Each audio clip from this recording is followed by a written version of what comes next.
Over the past 2,000 years, the one holy Catholic and Apostolic Church has managed to come up with dozens, perhaps even hundreds of ways to divide ourselves and create disunity. And out of all of them, the practice of Holy Communion might just be the most divisive of all. Now, I'm sure that we can all tell our own war stories, stories about our individual experiences while worshiping in other congregations. When my wife Dolores and I attended the funeral mass for my brother a little over 3 years ago, the priest announced to the congregation that communion was available only to practicing Catholics.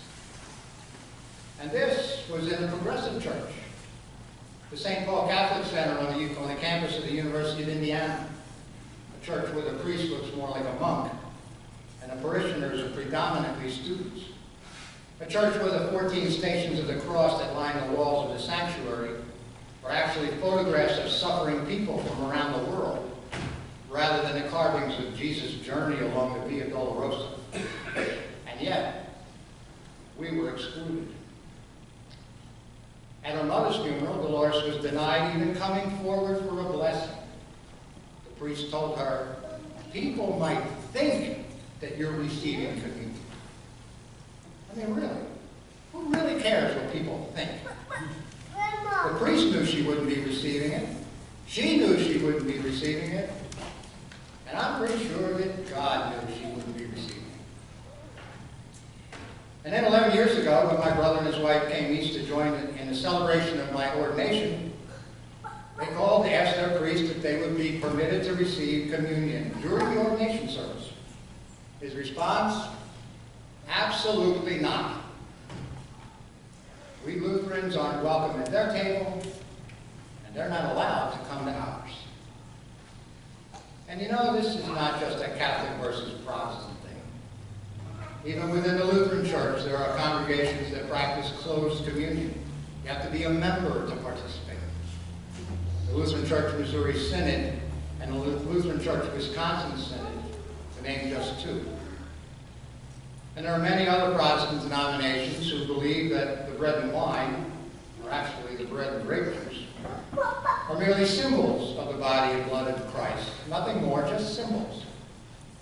So you have some who say the sacrament is a symbol, some who say that the bread and wine contain the real presence of Christ, some who say the bread and wine actually become the body of Christ, and some who don't practice communion at all. Now, what I find a little amusing is that an awful lot of the stuff that creates division and destroys unity in the church is over things that Jesus never actually talked about. Things like LGBTQ folks, things like the role of women in the church, and things like Holy Communion. Jesus never once said that you have to be at least 7 years old, or that you have to make your confession, or that you have to be a practicing Catholic to receive the Eucharist.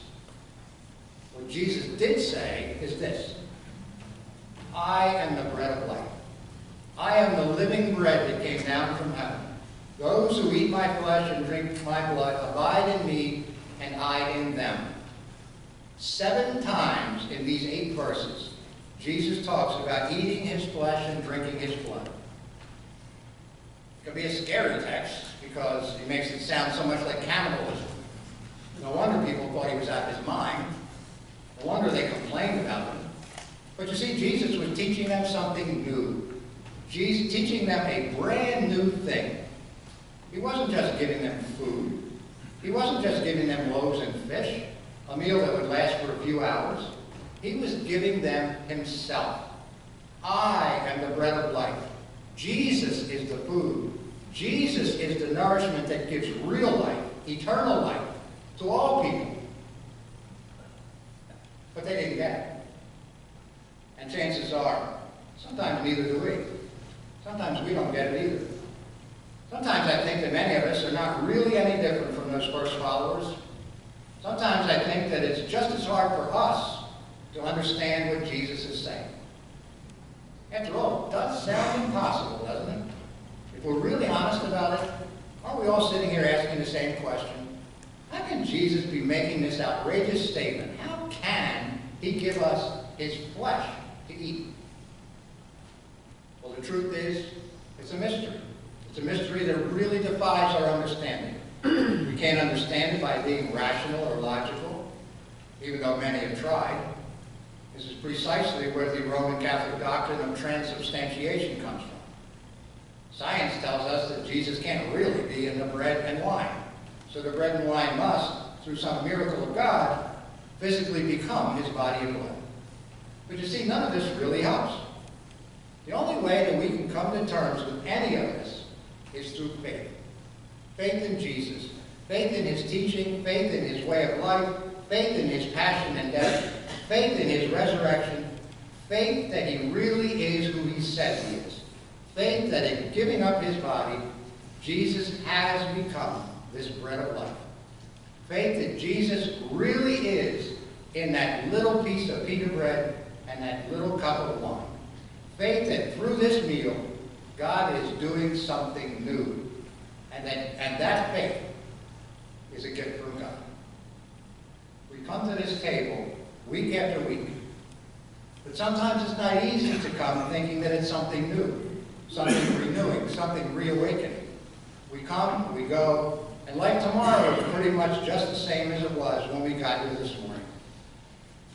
But this meal is something new every time. It is something renewing every time.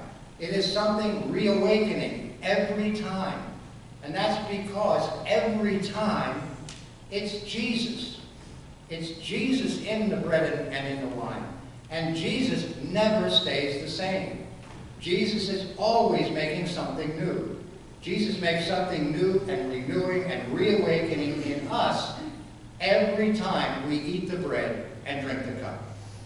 Every time we come to this table, this meal assures us that through the life, death, and resurrection of Jesus, God has forgiven us.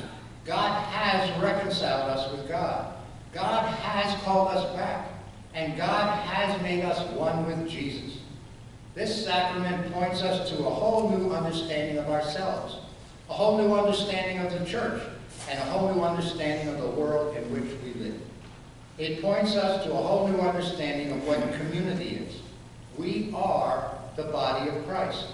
We are what we eat. You gather here every Sunday to celebrate and to remember Jesus. You come forward and reach out for that little piece of bread. But that little morsel is not just bread. It's the real and true presence of Jesus Christ. It's his real and intimate presence. When you take this bread, when you take it into yourselves, you are at that very moment closer to Jesus than you can ever be in this life. Jesus said, "Those who eat my flesh and drink my blood abide in me, and I in them."